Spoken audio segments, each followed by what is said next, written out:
जय हिंद दोस्तों, स्वागत है आपका अपने यूट्यूब चैनल राज एकेडमी दीवा में। ठीक है, अब हम लोग शुरुआत करेंगे अपने 7th चैप्टर पॉपुलेशन के पार्ट 2 की। ठीक है, फिर से आपको ये दिखता होगा कि सर ये तो वही सारी चीज़ें लिखी गई है जो पार्ट 1 के अंदर थी। ठीक है, तो हम लोग एट ए टाइम वही सारी चीज़ें रिकॉर्ड करते हैं वापस से आपके लिए। ठीक है, तो चलिए अभी हम देखते हैं आगे। ठीक है, इससे पहले हम रफ कर देते हैं।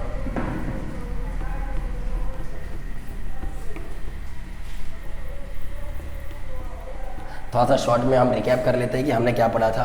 पॉपुलेशन ग्रोथ में मैंने आपको बताया था कि बर्थ रेट, डेथ रेट से कैसे पॉपुलेशन ग्रोथ होते हैं, लाइफ एक्सपेक्टेंसी से कैसे पॉपुलेशन ग्रोथ होते हैं, और मैंने आपको ये भी बता दिया था कि माइग्रेशन से कैसे पॉपुलेशन ग्रोथ होते हैं। दूसरा था हमारा पॉपुलेशन डिस्ट्रीब्यूशन। पॉपुलेशन डिस्ट्रीब्यूशन में मैंने आपको 4 फैक्टर बताए थे, जिसमें फिजिकल फैक्टर था, पॉलिटिकल फैक्टर था, इकोनॉमिक फैक्टर था और सोशल फैक्टर था।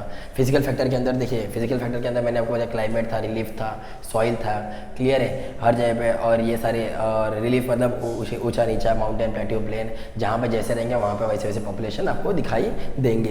इकोनॉमिक फैक्टर्स में मैंने आपको बताया लोग पैसे के लिए आते हैं, एक जगह से दूसरी जगह माइग्रेट करते हैं, तो इसकी वजह से पॉपुलेशन एक जगह बढ़ती है, एक जगह पॉपुलेशन कम होती है। तो डिस्ट्रीब्यूट हो रही है कि नहीं हो रही है, इस वजह से। पॉलिटिकल फैक्टर, कहीं पे दंगे फसाद हो जाते हैं, पॉलिटिकल कारण की वजह से लोग एक जगह से दूसरी जगह जाते हैं, कहीं पे दंगे फसाद हो जाते हैं। क्लियर है, कहीं पे वॉर हो जाता है, एक देश का दूसरे देश से वॉर हो जाता है, तो लोग वहाँ से निकल के दूसरी जगह जाते हैं। क्लियर है, ये पॉलिटिकल फैक्टर हो गया, इससे पॉपुलेशन डिस्ट्रीब्यूशन होता है। जो हमारा चौथा था मतलब सोशल फैक्टर, अब लोगों समाज के हिसाब से ऊंच नीच का भेदभाव की वजह से लोग यहाँ से वहाँ जाते हैं। क्लियर है, कास्ट, जाति, धर्म के मामले में वो सब एक जगह से दूसरी जगह जाते हैं। काले गोरे में फ़र्क क्या जाता है, रेसिज्म, इसलिए लोग जाते हैं। मैंने यूएसए का एग्जांपल भी दिया था आपको। ठीक है, आज हम पढ़ेंगे chapter number point 3 and point 4। Point 1 and second हमने कर लिया था, तो पॉइंट 3 के बारे में देखते हैं। सर डेंसिटी ऑफ पॉपुलेशन क्या होता है, देखिए सर, एक होता है सर पॉपुलेशन, ध्यान दीजिए, एक होता है पॉपुलेशन और एक होता है डेंसिटी ऑफ पॉपुलेशन।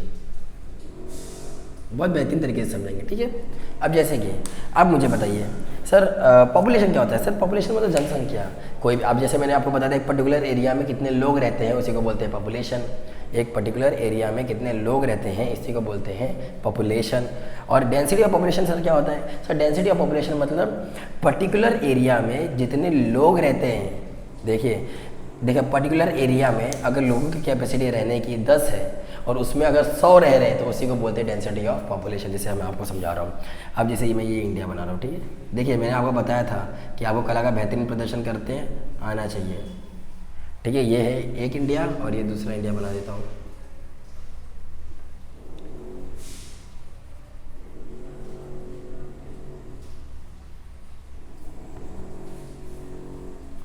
ठीक है, ये दूसरा इंडिया। अब मेरे को बताइए, अगर मैं बोल रहा हूँ कि यहाँ पे पॉपुलेशन, देखिए मैं यहाँ पे बोल रहा हूँ कि यहाँ पे पॉपुलेशन है 80, यहाँ पे पॉपुलेशन कितनी है 80। ठीक है, और इस जगह की कैपेसिटी कितनी है, देखिए कैपेसिटी मतलब इस जगह की कैपेसिटी मतलब यहाँ की कैपेसिटी है 100, रहने की यहाँ पे 100। तो यहाँ पे देखिए 80 लोग हैं, तो मतलब कुछ यहाँ पे यहाँ पे यहाँ पे यहाँ पे यहाँ पे पूरे इंडिया में रहेंगे, यहाँ वहाँ यहाँ वहाँ यहाँ हर जगह रहेंगे। क्लियर है, लेकिन अगर जब मैं बात करता हूँ पॉपुलेशन की, तो पॉपुलेशन में मेरे को तो पता चल गया यहाँ की कैपेसिटी कितनी थी सर 100 की, है कितने 80, तो इसको क्या बोलेंगे इसे पॉपुलेशन। क्लियर है, यहाँ पे 100 औकात है 100 की, और लोग कितने मालूम है यहाँ पे 150। कितने हैं 150, मतलब सर कैपेसिटी से ज़्यादा है कि नहीं, कैपेसिटी से ये ज़्यादा है कि नहीं। इसका मतलब कहीं ना कहीं तो लोग बहुत ज़्यादा रहेंगे एक जगह, हर जगह तो रहेंगे ही रहेंगे, लेकिन कहीं ना कहीं तो लोग ज़्यादा रहेंगे कि नहीं रहेंगे। क्लियर है, समझ में आया कि नहीं आया। तो कहीं ना कहीं तो लोग एक जगह पे बहुत रहेंगे, एक जगह पे बहुत रहेंगे, है ना सर, इसी को बोलते हैं डेंसिटी ऑफ पॉपुलेशन। मतलब एक जगह पे पर्टिकुलर एरिया में कितने लोग रहते हैं ये तो पॉपुलेशन है, लेकिन डेंसिटी ऑफ पॉपुलेशन क्या होता है, पर्टिकुलर एरिया में जितने लोग को रहना था उतने लोग तो है ही, उससे ज़्यादा लोग उसमें भरे हुए हैं, उतने ही एरिया में ज़्यादा लोग भरे। अब जैसे मैं बोल रहा हूँ कि एक क्लास की कैपेसिटी है 10 लोगों की। क्लियर है, एक क्लास की कैपेसिटी है 10 लोगों की, उसमें 9 लोग आए हैं। वहीं एक दूसरा क्लास है उसकी कैपेसिटी है 2 लोगों की, लेकिन वहाँ पे 4 लोग आए हैं। हालांकि इससे एक क्लास से पॉपुलेशन दूसरे वाले की कम है, लेकिन उसकी कैपेसिटी कितनी थी सर 2 की, लेकिन वहाँ आए कितने 4 लोग। समझ में आ गया, इस वजह से वहाँ पे डेंसिटी ऑफ पॉपुलेशन है और यहाँ पे पॉपुलेशन है, नॉर्मल पॉपुलेशन, लोगों की कैपेसिटी 10 की थी और आए 9 लोग हैं, तो यहाँ पे पॉपुलेशन, वहाँ पे अब समझ में आ गया डेंसिटी ऑफ पॉपुलेशन क्या होता है। एक पर्टिकुलर एरिया में कितने कम जगह पे कितने ज़्यादा लोग रहते हैं ना, उसको बोलते हैं डेंसिटी ऑफ पॉपुलेशन। क्लियर है, कम जगह पे ज़्यादा लोग का रहना डेंसिटी ऑफ पॉपुलेशन। समझ में आ गया, क्लियर है, तो इसी को बोलते हैं डेंसिटी ऑफ पॉपुलेशन। सर ये डेंसिटी ऑफ पॉपुलेशन तो आपने समझा, जैसा इसका कोई फार्मूला भी है क्या? हाँ सर, इसका एक फार्मूला भी है, ये आपको समझ में आ गया। देखिए आपको इसी तरीके से बेहतरीन समझना है, ठीक है, इसी तरीके से आप समझोगे तभी आपको बहुत अच्छे से समझ में आएगा। डेंसिटी ऑफ पॉपुलेशन क्या होता है sir? Density of population, sir density of population मैंने आपको बोलिया कि number of people living particular area, तो इसका क्या आएगा density of population? Density of population is equal to number of people present बोल सकते हो इन पर्टिकुलर एरिया, यही है आपका डेंसिटी ऑफ पॉपुलेशन। क्लियर है? देखिए बुक के अंदर थोड़ा सा डेफिनेशन इसका अलग होगा, फार्मूला अलग होगा, हमें रट्टा नहीं मारना है। देखिए ध्यान दीजिए, हमें रट्टा नहीं मारना है, हमें समझना है। बुक के अंदर देखोगे ना सेम यही चीज़ें दिखेगी, सेम यही चीज़ें दिखेगी, बस थोड़ा सा नंबर स्पेलिंग्स में यहाँ वहाँ होगा, कोई वर्ड यहाँ लिखा रहेगा, कोई वर्ड वहाँ लिखा रहेगा। क्लियर है? मतलब डेंसिटी ऑफ पॉपुलेशन क्या होता है? पर्टिकुलर एरिया में कितने लोग रहते हैं डिवाइड बाय पर्टिकुलर एरिया, कितने लोग नंबर ऑफ पीपल प्रेजेंट है पर्टिकुलर, ठीक है, नंबर ऑफ पीपल कितने प्रेजेंट है डिवाइड बाय पर्टिकुलर एरिया, एक एरिया के अंदर कितने लोग प्रेजेंट है, इसी को बोलते हैं डेंसिटी ऑफ पॉपुलेशन। क्लियर है? समझ में आ गया? समझा डेंसिटी ऑफ पॉपुलेशन? क्लियर है कि एक पर्टिकुलर एरिया में कितने लोग प्रेजेंट है, अगर ज़्यादा लोग प्रेजेंट है तो उसको बोलेंगे density of population. Number of people present in particular area, पर स्क्वायर किलोमीटर भी डाल सकते हो, स्क्वायर किलोमीटर,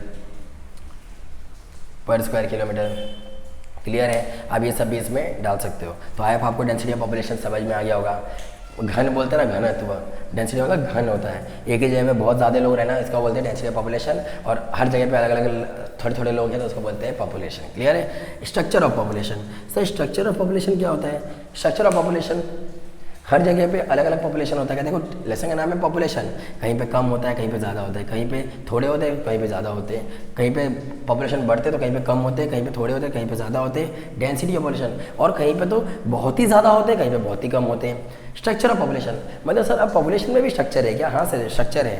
आप देखिए सर पॉपुलेशन में जैसे हम सेंसस करते हैं, सेंसस करते हैं कि नहीं? सेंसस मतलब जनगणना, जनगणना। अब जनगणना मतलब सर सेंसस होता है, ये हर 10 साल पे होता है, एवरी 10 ईयर्स, हर 10 साल पे होता है। सर इससे पहले भी सेंसस हुआ था क्या? जी सर इससे पहले भी सेंसस हुआ था। इससे पहले सेंसस कब हुआ था सर? तो सर इससे पहले सेंसस हुआ था 2011। उससे पहले हुआ था सर? हाँ हुआ था ना सर 2001 में। तो सर 2011 के बाद हुआ क्या सेंसस? होएगा सर 2021 में। लेकिन सर 21 में तो नहीं हुआ, 21 में सर नहीं हुआ, क्यों? क्योंकि सर कोविड आ गया था ना, क्योंकि सर कोविड आ गया था, पेंडेमिक आ गया था, जिसकी वजह से 2021 में तो नहीं हुआ। अब कब होगा सर? तो 2025 में बताया जा रहा है कि कब होगा, 2025 में होगा। सर सेंसस क्या होता है? सर सेंसस जनगणना होता है कि इसमें पता किया जाता है कि हमारे देश में, हमारे पूरे इलाके में कितने लोग हैं, पूरे भारत में कितने लोग हैं, क्या हमारी पॉपुलेशन बढ़ी है कि घटी है, ये जनगणना होता है। क्लियर है? अब जब जनगणना वाले लोग आपके घर पे आते हैं, सेंसस डिपार्टमेंट से जब आपके घर पे आते हैं तो आपको ये बताया जाता है। 1 मिनट में जरा देख लो हमारा रिकॉर्डिंग चालू है कि नहीं? ठीक है, वेरी गुड, चालू है।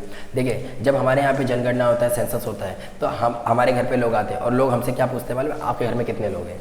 क्लियर है? और देखिए पहले आईडी देखिएगा तभी घर में बुलाइएगा, नहीं तो मत बुलाइएगा। ठीक है? अगर आईडी नहीं है, पहले वो आगे खड़ा हो गया, कितने लोग हैं आप बताना शुरू कर दिए, हाँ आइए पैर दबाता हूँ आपका, उसका आईडी देखिएगा कि अगर वो सेंसस डिपार्टमेंट से तभी आप उससे एंटरटेन कीजिएगा, नहीं तो नहीं एंटरटेन करने का। ठीक है? अब देखिए अगर वो आया आपके घर पे तो आपसे क्या क्या सवाल पूछेंगे? देखिए कितने लोग हैं आपके घर में? ठीक है, पहला सवाल। इसमें से कितने लड़के हैं, कितनी लड़कियां हैं, ये पूछेंगे। दूसरा, तीसरा, कितने एडोलसेंट है, मतलब एडोलसेंट मतलब देखिए पहला सवाल क्या पूछा जाएगा कि number of people, number of people. Clear है? दूसरा पूछा जाएगा मेल फीमेल, कितने मेल है और कितने फीमेल है। तीसरा पूछा जाएगा इसमें से कितने लोग का मैरिड हुआ है, कौन कौन मैरिड है इसमें, शादीशुदा पूछा जाएगा। फिर इसमें पूछा जाएगा कि इसमें कितने बच्चे हैं, चाइल्ड, और कितने इसमें बड़े हैं, अडल्ट। सर इसमें कितने बच्चे हैं, कितने अडल्ट हैं, और जो बच्चे भी नहीं रहते और बड़े भी हो गए, देखिए ध्यान दीजिए, जो बच्चे भी नहीं रहते और बड़े भी नहीं रहते, जो ज़्यादा बड़े नहीं हो गए रहते हैं और ज़्यादा बच्चे नहीं रहते, जो उनकी ईयर 13 से 17 साल होती है, उनको बोलते हैं एडोलसेंट। तो ऐसे एज वाले कितने हैं इसमें, प्लस पूछेगा इसमें कितने सारे लोग लिटरेट हैं, समझ में आ गया। और ध्यान देना मेल पॉपुलेशन और जब फीमेल पॉपुलेशन की बात आती है तो उसको बोलते हैं सेक्स रेशियो। क्या? Sex ratio.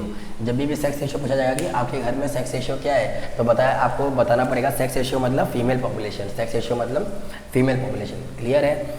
आपसे पूछा जाएगा कितने लोग पढ़े लिखे हैं, प्लस इसके साथ साथ पूछा जाएगा कि कितने लोग इसमें ओल्ड हैं, मतलब ओल्ड एज वाले हैं, प्लस इसमें आपसे ये भी पूछा जाएगा कितने लोग हैंडीकैप्ड हैं। देखिए पॉपुलेशन का स्ट्रक्चर ही तो है ना, कैसे कैसे लोग हैं यहाँ पे, कितने पॉपुलेशन है, कितने इसमें मेल है, कितने फीमेल है, कितने लोग की शादी हुई है, कितनों की नहीं हुई है, कितने लोग इसमें बच्चे हैं, कितने लोग बड़े हैं, कितने लोग इसमें बच्चे बड़े नहीं हैं, वो दोनों बीच के एडोलसेंट हैं। क्लियर है? कितने लोग इसमें पढ़े लिखे हैं, कितने लोग इसमें बूढ़े हैं, कितने लोग इसमें हैंडीकैप्ड हैं। क्लियर है? यही सारी चीज़ों को हम क्या बोलते हैं, और एक्सेट्रा आप आगे बोल सकते हो, इसमें और भी बहुत सारी चीज़ें आती हैं, तो इसमें एक्सेट्रा बोल सकते हो कि स्ट्रक्चर ऑफ पॉपुलेशन। आपको ये सारी चीज़ दिख रही है, यही सब हर एक जगह की पॉपुलेशन की स्ट्रक्चर होती है। कहीं लड़का होता है, कहीं लड़की होती है, कहीं बड़े होते हैं, कहीं बूढ़े होते हैं, कहीं पे कोई लड़का थोड़ा सा हैंडीकैप्ड होता है, कहीं मेंटली फिट होते हैं। क्लियर? समझ में आ गया? तो ये पॉपुलेशन का हमारा स्ट्रक्चर है। क्लियर है? अब ये सारी चीज़ें, अब जैसे इसमें दिख रहा है आपको सेक्स रेशियो, हम सेक्स रेशियो को देख लेते हैं। सेक्स रेशियो सर क्या होता है? सेक्स रेशियो सर क्या होता है कि हमें ये पता चलता है कि हमारे यहाँ पे कितनी लड़कियाँ हैं, कितनी औरतें हैं। तो हमारा जैसे अब फिर से हम थोड़ा सा इंडिया बना लेंगे। अगर आपसे कोई पूछेगा कि इंडिया में सबसे ज़्यादा सेक्स रेशियो कहाँ पे है, मतलब फीमेल पॉपुलेशन कौन सी स्टेट की ज़्यादा है, क्लियर है, तो आप क्या बोलोगे? तो आप क्या बोलोगे?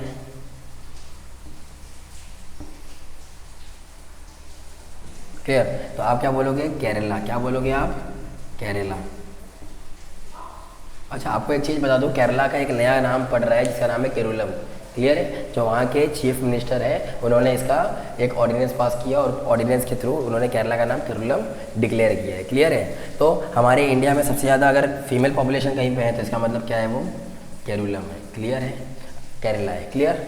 और सबसे बेकार अगर कोई बोलेगा तो हरियाणा, बिहार, यहाँ पे फीमेल पॉपुलेशन सेक्स रेशियो हमारा बहुत कम है। क्लियर है? तो सर सेक्स रेशियो नापा किसे जाता है? इसमें नापा जाता है नंबर ऑफ फीमेल। ये आपको समझ में आ गया ना, कहाँ पे सबसे ज़्यादा, कहाँ पे सबसे कम है। अब इसको हम रफ करते हैं। क्लियर? तो सेक्स रेशियो कैसे नापा जाता है? Sex ratio is equal to number of female, ठीक है, पर 1000 मेल। मतलब कितनी औरतें हैं, कितनी औरतें हैं 1000 आदमियों पे। ध्यान देना, 1000 आदमियों के ऊपर कितनी औरतें हैं। क्लियर है? इसी को बोलते हैं हम लोग क्या, सेक्स रेशियो। क्लियर है? Number of female per 1000 male is known as sex ratio. Clear है? ऐसा आप लिख सकते हो, number of female population, number of male population into 1000। Clear है? तो number of female per male into 1000, तो इसको इंग्लिश में बोलते हैं number of female per 1000 male population is known as sex ratio. हमारे केरला का जो सेक्स रेशियो वो 998 होता है, कभी कभी 995 होता है, कभी 999 होता है। ये हमने देखा है, लाइक कहीं कहीं बुक में ऐसा ऊपर नीचे दिया रहता है। लेकिन सेक्स रेशियो मतलब इसका मतलब हर 1000 मर्दों पे कितनी औरतें हैं, 999। मतलब इसमें एक आदमी बच गया कि नहीं। अगर 999 ये 1000 लोगों को मिलेगी तो एक आदमी बच जाएगा। एक आदमी कौन बचेगा? तुम्हारा पोपटलाल। क्लियर है? वो जो एक आदमी बचेगा तुम्हारा क्या है, पोपटलाल। सर ये तो केरला का है। क्लियर है? ऐसा अगर यूपी बिहार का देखोगे तो वहाँ का तो सेक्स रेशियो और गिरा हुआ है, 850 800 है। क्लियर है? अब 1000 लोगों में से 800 लोगों को ही क्या मिलेगी, पत्नी मिलेगी, तो 200 लोग कौन बनेंगे, पोपटलाल। क्लियर है? सेक्स रेशियो समझ में आ गया? इतना आपको समझ में आ गया? देखिए लेसन आपका यहीं पे खत्म हो गया है। 2-3 चीज़ें और हैं, बस आपको वो समझनी है और फिर खत्म हो जाएगा। ठीक है सर? एक होता है पुश फैक्टर और एक होता है पुल फैक्टर। इतना आपको समझ में आ गया ना सर? स्ट्रक्चर क्या क्या चीज़ें पूछी जाती है, क्या क्या सारी चीज़ें, sex ratio number of female population upon number of male population into 1000। तो इसे बोलते हैं number of female per 1000 male population is known as sex ratio. Clear है? सेक्स रेशियो आप जहाँ पे भी देखोगे तो आप तुरंत आपको क्या बोलना है, तुरंत आपको क्या बोलना है, फीमेल पॉपुलेशन। क्लियर है, समझ में आ गया। किसके बारे में पूछा जा रहा है, फीमेल पॉपुलेशन। सर एक होता है पुल फैक्टर और एक होता है पुश फैक्टर। एक होता है देखो पुश फैक्टर और एक होता है पुल फैक्टर। अब मुझे बताइए, अभी पुश मतलब से ढकेलना और पुल मतलब खींचना। पुश मतलब ढकेलना और पुल मतलब खींचना। क्लियर है। अब देखिए, अब मुझे बताइए, आप गांव में रहते हो, ठीक है, आप गांव में रहते हो, आपको हमेशा मन क्या करता है, मैं जाके एक अच्छी जगह पे रहूं जहाँ पे सारी फैसिलिटीज़ हो, मेरे बच्चे अच्छे से पढ़े।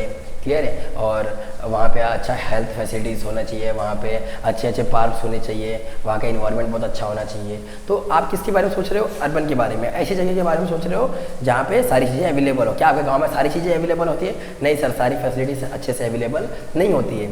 अब मुझे बताइए, क्या आप दूसरे की तरफ अट्रैक्ट हो रहे हो कि नहीं हो रहे हो? किसी अच्छी चीज़ को देख के जब हम अट्रैक्ट होते हैं, हमें वहाँ अब अपने आप उसकी तरफ खींचते हुए चले जाते हैं ना, अपने आप उसकी तरफ खींचते हुए चले जाते हैं कि नहीं? जैसे गांव का आदमी अपने आप शहर की तरफ खींचते हुए चले जाता है कि नहीं? शहर की तरफ खींचते हुए चले जाता है कि नहीं? तो बताओ, जो खींच रहा है कि नहीं? क्लियर है। जो पुल फैक्टर होता है और एक पुश फैक्टर होता है। बताइए इसमें से पुल फैक्टर क्या है और पुश फैक्टर क्या है और पुल फैक्टर क्या है? ध्यान दीजिए, इसमें से पुल फैक्टर क्या है, जो आपको अपनी तरफ खींच रहा है। कौन अपनी तरफ खींच रहा है? बेटर फैसिलिटीज़, अर्बन एरिया, वो आपको अपनी तरफ खींच रही है। तो इसमें खींचना किसको बोलते हैं, पुश फैक्टर की pull factor? Sir pull factor. तो ये खींच रही है ना हमारी तरफ, तो यहाँ पे आएगा जॉब्स, अर्बन एरिया। क्लियर है, क्लियर है।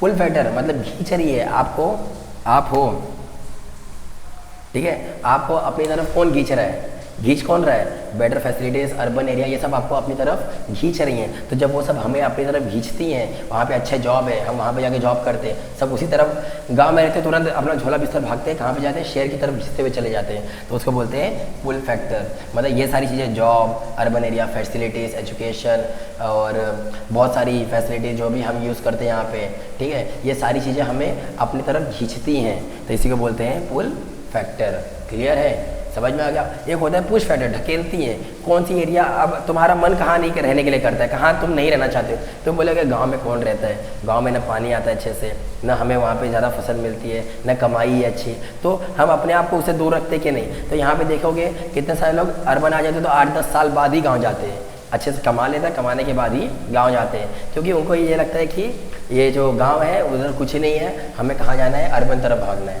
तो हमें कौन ढकेल रहा है? हमें कहीं नहीं, हमें नहीं जाना है। कौन हमें ढकेल रहा है? पीछे से कौन ढकेल रहा है कि तुम यहाँ से निकलो? तो हमें गांव ढकेल रहा है। ऐसे इलाके जहाँ पे नॉन फैसिलिटीज़ होती है, नॉन फैसिलिटीज़,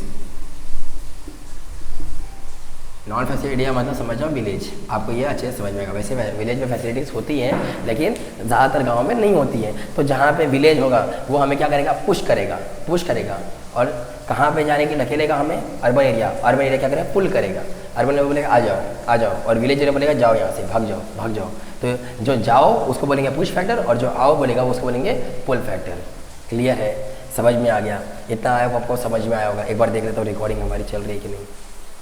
ठीक है, चल रही है। देखिए सर, एक और है, बस टॉपिक एक और है और फिर आपका खत्म हो जाएगा। एक होता है HDI, इसका मतलब होता है ह्यूमन डेवलपमेंट इंडेक्स। क्या बोलते हैं इसको? Human development index. मतलब लोगों का कितना डेवलपमेंट हुआ है ये हमें कौन बताता है? HDI। कौन बताता है? HDI। आफ्टर ऑल ह्यूमन का कितना डेवलपमेंट हुआ है वो कौन बताता है? Human development index. अब ह्यूमन डेवलपमेंट इंडेक्स में ना और भी बहुत सारे क्राइटेरिया होते हैं, जैसे कि स्टैंडर्ड ऑफ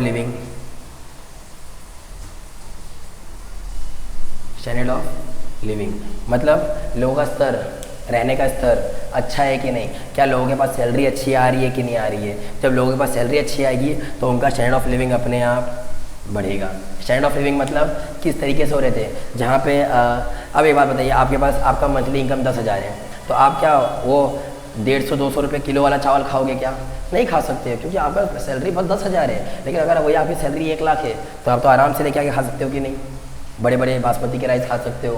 क्लियर है कि नहीं? तो ये खा सकते हो कि नहीं खा सकते हो। तो यही होता है स्टैंडर्ड ऑफ लिविंग। आप छोटे घर में रहोगे कि बड़े घर में? बड़े घर में रहोगे। जब आपकी सैलरी बढ़ जाती है तो आपकी डिमांड बढ़ जाती है, और जब डिमांड बढ़ेगा तो आप बड़े बड़े घर में रहना पसंद करोगे, ना कि छोटे घर में रहना पसंद करेंगे। समझ में आ गया? तो HDI जो होती है वो स्टैंडर्ड ऑफ लिविंग्स को देख के की जाती है। क्लियर है? स्टैंडर्ड ऑफ लिविंग और भी आपके सैलरी से, क्लियर है, आपके रहन सहन से, माल न्यूट्रिशन, क्लियर है, वुमेन जैसे आपका GDP देखी जाती है। HDI आपकी GDP, ग्रॉस डोमेस्टिक प्रोडक्ट, हर एक देश का अपना GDP होता है। जिस देश के GDP ज़्यादा है इसका मतलब ये नहीं कि वो HDI में भी ज़्यादा होगा।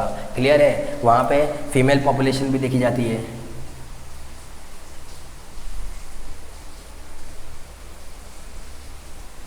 पहला, आपका देश बहुत कमा रहा है लेकिन आपके यहाँ औरतें है ही नहीं। औरतें नहीं है इसका मतलब क्या हो रहा है? औरतें नहीं है इसका मतलब क्या हो रहा है? आज भी यहाँ के लोग इलिटरेट है, एजुकेटेड नहीं है। तो लिटरेसी रेट भी देखी जाती है,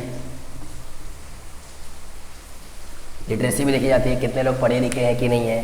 क्लियर है? और देखिए हमारे इंडिया में पढ़े लिखों का जो आंकड़ा है वो बोला जाता है कि a person who can read and write is known as literate person. मतलब एक आदमी जिसको सिर्फ पढ़ना आता है, लिखना आता है, वो हो गया लिटरेट पर्सन। वैसे तो हमारे घर में अपनी मम्मी भी है, मम्मी को अपना नाम लिखने आता है और पढ़ने आता है, इसका मतलब मेरी मम्मी भी क्या है? लिटरेट है। तो ये बहुत एक बेकार चीज़ है हमारे देश ने जो की है, लिटरेसी को एक ऐसा दे दिया है कि a person who can read and write is known as literate person. मतलब आदमी जब बोल दिया कर दिया तो उसको बोलते हैं लिटरेट पर्सन। तो ये गलत है। क्लियर है? तो हमारा HDI इन सारी स्टैटिस्टिक्स को देख के चलता है, standard of living, GDP, female population को देख के चलता है, लिटरेसी, हाँ कितना किसी को स्वतंत्रता है आगे जाने का, बोलने का, वो सारी चीज़ें देखी जाती है और उससे हमारे देश का HDI ये मालूम पड़ता है कि आपका HDI कितना बड़ा है। क्लियर है? Human development index. क्लियर है? आई होप आपको ये सारी चीज़ें अच्छे से समझ में आई होगी। क्लियर है? आपका लेसन खत्म हो गया है। मिलते हैं आपसे, चैप्टर नंबर 7 आपका खत्म हो गया। मिलते हैं आपसे चैप्टर नंबर 8 में। अगर आपको ये सारी चीज़ें अच्छी लगी होगी तो आप हमें लाइक्स कर सकते हैं हमारे वीडियोस पे और सब्सक्राइब कर सकते हैं राज अकेडमी दीवा को। मिलते हैं आपसे अगले लेसन चैप्टर नंबर 8 में। तब तक के लिए जय हिंद।